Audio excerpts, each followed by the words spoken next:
Mr. Chair, parang based on other parang okay lang naman po siya. Kami po ay gumagamit din po ng intelligence fund. Ay nanggaling po ako sa service eh. At alam ko na mahirap gawin ito. Kailan po nyo inirelease yung COA audit report nyo regarding the office of the OVP regarding the use of the amount of 125 million under line item confidential expenses? Kailan po nyo na-release yung COA report nyo? Sino po ang sasagot? Attorney, sorry, hindi ko po makita yung pangalan. Attorney Camora from COA. Please proceed. Good morning, Mr. Chair. As to confidential intelligence and confidential funds, we do not issue any audit reports, just the audit actions, Mr. Chair. Audit action. Yes, Mr. Yes. Chair. Okay. Thank you for the clarification. Now, when was the confidential fund in the amount of 125 million transferred to the office of the Vice President?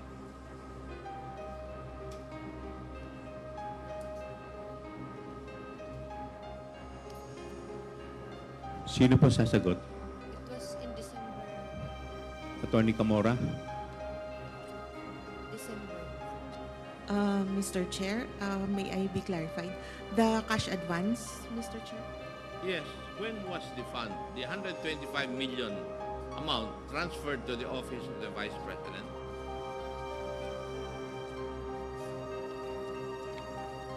Mr. Chair, the fund was received on December 20, 2022. 2022, Mr. Okay. Chair. Thank you. Now, on 25 September 2023, according to reports, kayo po ay nag-confirm, maybe because of reports, na galing po sa Office of the Vice President na the amount of 125 million confidential funds was spent in 11 days. Mr. Chair, based on their liquidation reports, opo. Kayo po ang nagsabi nito in your report. Wala pong report, Mr. Chair, but audit action po. Oh, it's an audit action. At Yes, kinukonfirm Mr. nyo Chair. na yung amount na 125 million was spent by the Office of the Vice President in 11 days. And that would be amounting to 11.3 thereabouts million per day. Would that be correct? Tama po ba yan? Mr. Chair, may I ask for the question to be repeated? Ano po? Uulitin ko po? Opo.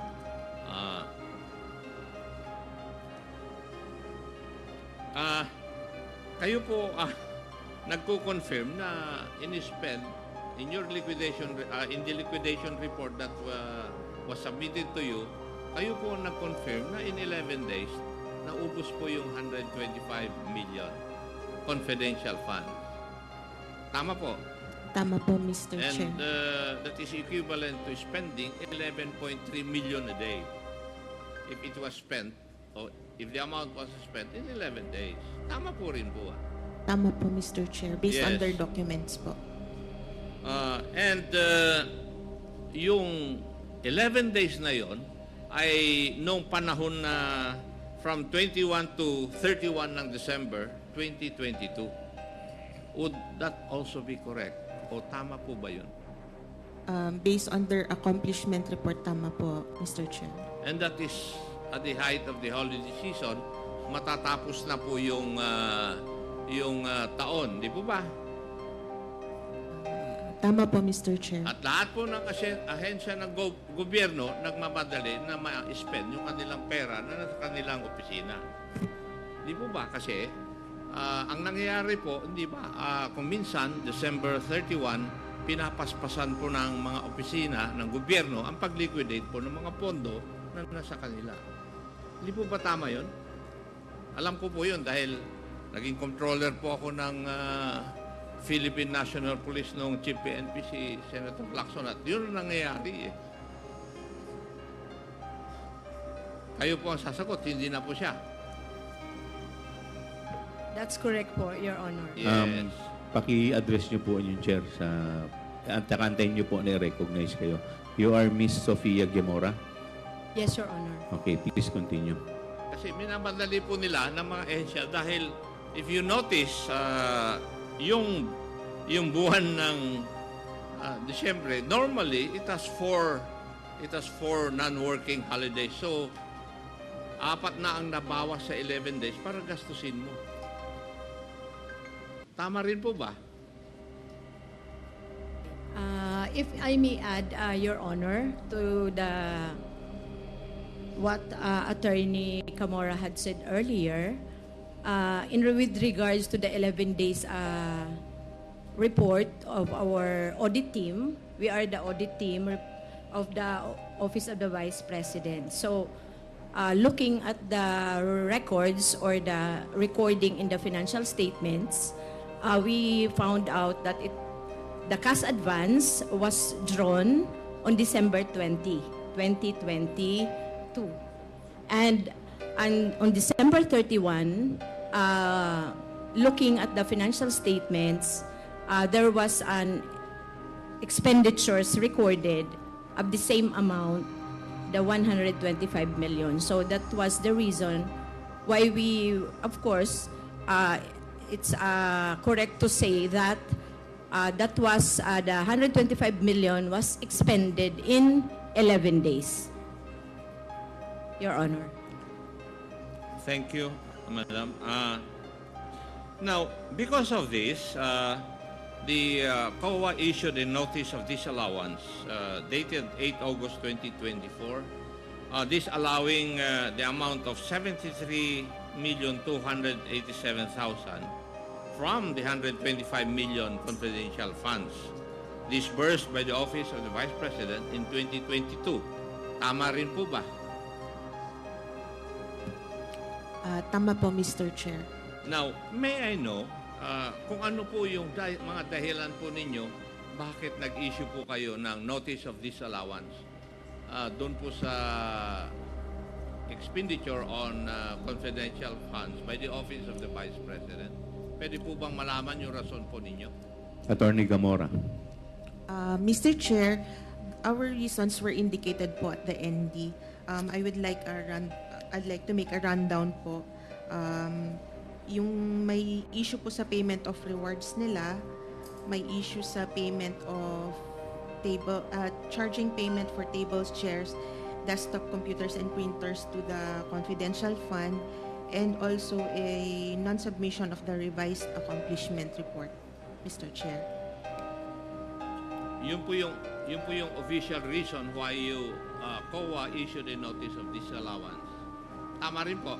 Tama po, Mr. Chair. Now, may I ask, meron po siguro kayong breakdown ng expenditure of the confidential funds. Meron po ba kayo?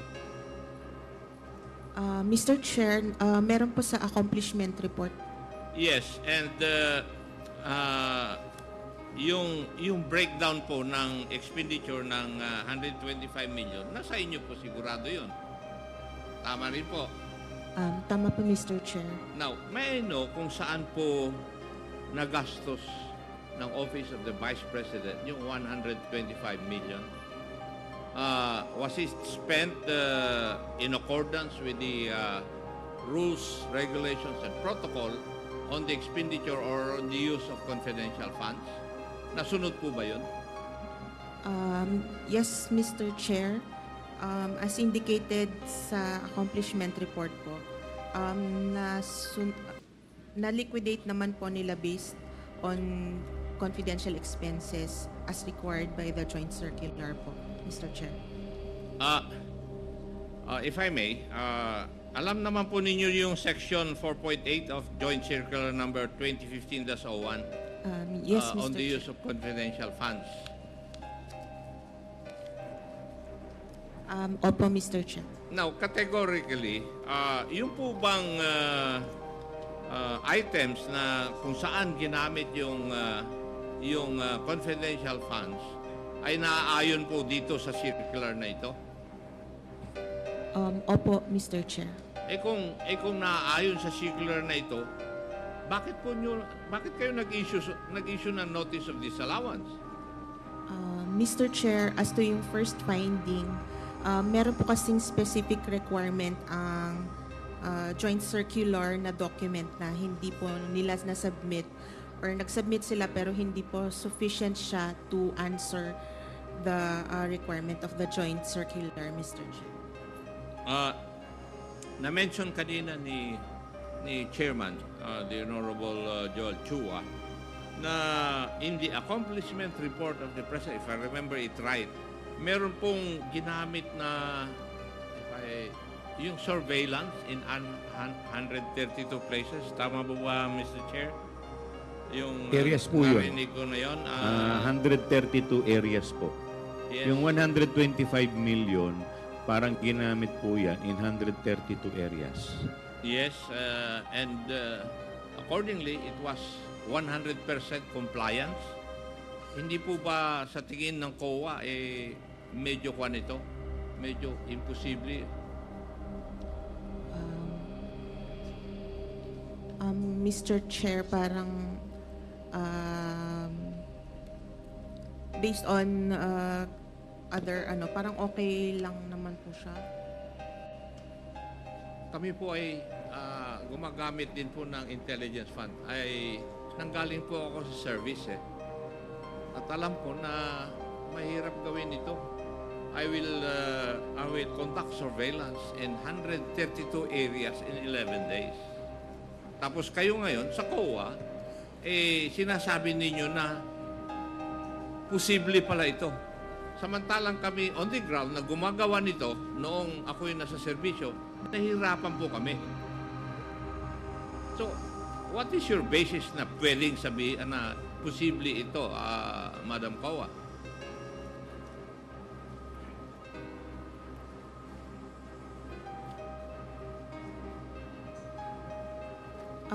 Mr. Chair, there are also deficiencies here.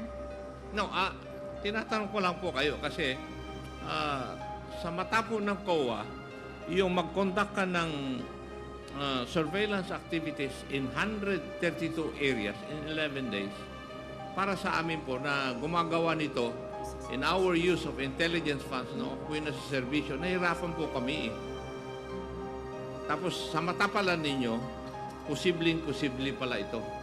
Tama po ba yung aking kaisipan? Mr. Chair, ang identified lang po ay number of areas, pero pwede din pong i-consider yung kung ilan po yung kung ilang tao po yung pinag-spendan ng funds, Mr. Chair. But the liquidation report does not say so. Yes, Mr. Chair. But, In-assume na lang ninyo yun Mr. Chair, meron po silang submitted na mga documentary evidence. Okay. Mr. Chair, those would be the questions that I would ask, I have asked from COA. Yun po yung aking nihanda. The others would pertain to Madam Gina F. Acosta. So, marami pong salamat, Mr. Chair, for the opportunity to interpolate. Thank you. Thank you po, Congressman Acop.